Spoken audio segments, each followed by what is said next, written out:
Halo teman-teman, salam pejuang ASN. Kali ini kita akan membahas khusus tentang guru, yaitu usulan PTK khusus untuk guru non-ASN 2 tahun dengan permasalahan dapodik yang tidak sinkron. Ini baru banget loh. Surat ini diterbitkan 14 Desember 2024 yang ditujukan untuk seluruh kepala daerah, kabupaten, kota di seluruh Indonesia.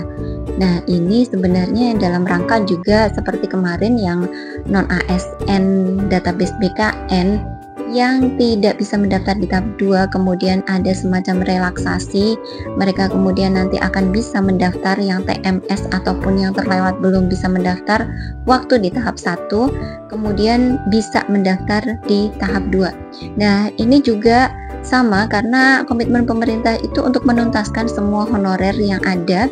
Jadi di sini ada memang banyak permasalahan. Nah, permasalahan tersebut ternyata didengar oleh Dirjen GTK. Nah, kemudian di sini membuat surat yang kemudian ada relaksasi khusus untuk mereka-mereka yang sudah 2 tahun ber-SK namun dapodiknya tidak sinkron. Seperti apa sih suratnya? Kita bedah bersama. Jadi teman-teman, biar mudah, dari isi surat tersebut ini sudah saya rangkumkan dalam paparan slide presentasi. Jadi biar teman-teman ini mudah mengikutinya. Jadi dalam surat tersebut merupakan surat yang ditujukan dalam rangka seleksi ASN P3K JF Guru periode 2 tahun 2024. Isi dari surat tersebut yaitu informasi teknis mengenai masa kerja pelamar guru non-ASN dalam seleksi ASN P3K JF Guru periode 2 tahun 2024. Surat edaran ini bertujuan untuk menjelaskan ketentuan masa kerja pelamar guru non-ASN yang aktif bekerja di sekolah negeri dalam pendaftaran seleksi ASN P3K JF Guru periode 2 tahun 2024. Kriteria masa kerja pelamar. Jadi untuk kriteria masa kerja pelamar ini sesuai dengan yang ada di Kemenpan RB nomor 348 yang khusus untuk JF Guru. Jadi di sini terdapat syarat masa kerja di mana masa kerja dihitung bagi guru non-ASN yang tercatat di Dapodik dan aktif mengajar minimal 2 tahun atau 4 semester berturut-turut. Kemudian yang kedua adalah perhitungan masa kerja. Masa kerja dihitung dari riwayat keaktifan di Dapodik. Nah, dari kedua persyaratan ini ternyata terdapat banyak permasalahan di luar sana karena Dapodik dengan SK yang ada itu ternyata tidak sama. Ketika non-ASN tersebut ternyata sudah mengajar lebih dari 2 tahun, menjadi non-ASN lebih dari 2 tahun, keaktifan sudah terbukti dari SKTMT, tapi kemudian di Dapodiknya itu terbacanya beda. Kemudian yang berikutnya adalah permasalahan ketidaksesuaian data masa kerja, yaitu yang pertama adanya kesalahan Dapodik.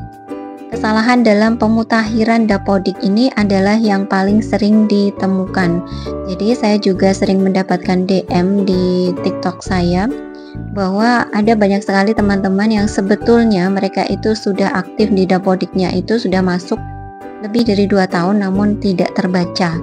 Kemudian yang berikutnya adalah perpindahan instansi. Jadi perpindahan antar instansi daerah sehingga masa kerja berkurang. Jadi ini bisa juga diartikan, dimungkinkan adanya perpindahan, misalnya ada guru yang berpindah dari Kabupaten A ke Kabupaten B atau misalnya dari Provinsi A ke Kabupaten B. Jadi itu mungkin setelah berpindah Dapodiknya tidak kemudian langsung sinkron dan juga terbaca di info GTK-nya itu tidak aktif 2 tahun secara terus-menerus.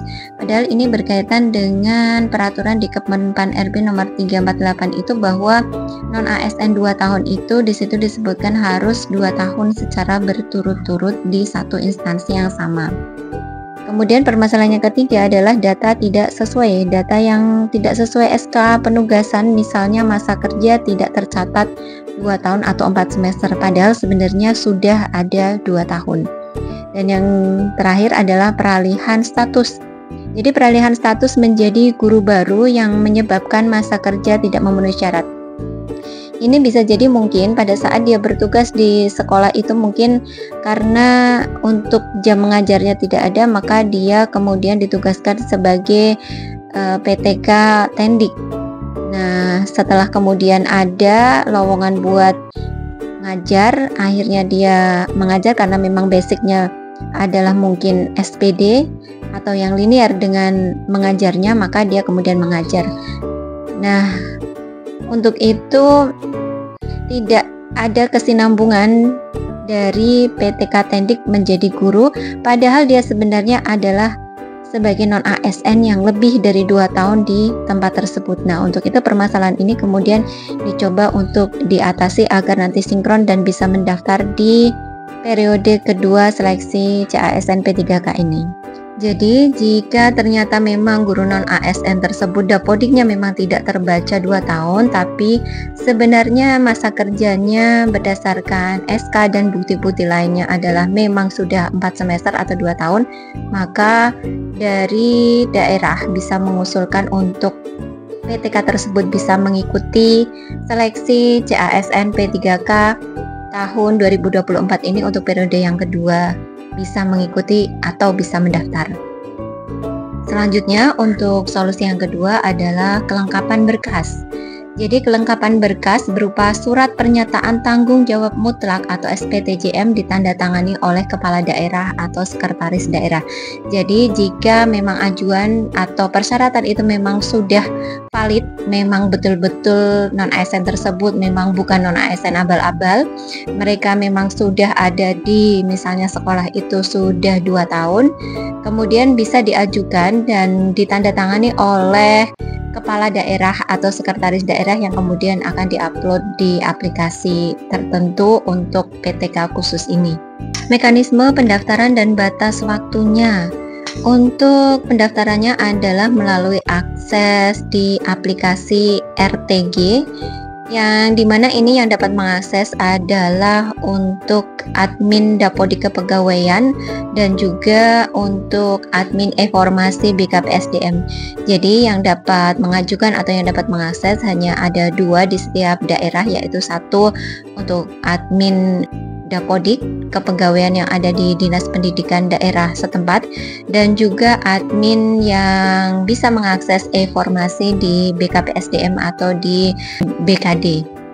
Kemudian batas waktu, untuk batas waktu pengajuan pendaftarannya adalah sampai dengan 27 Desember 2024. Nah, demikian tadi teman-teman penjelasan sedikit dari surat yang ada dari Dirjen GTK untuk teman-teman yang di luar database BKN yang kemarin sudah pada menanyakan bagaimana nasibnya, yang kemudian dapodiknya tidak terbaca padahal sudah 2 tahun, ini sebagai solusinya.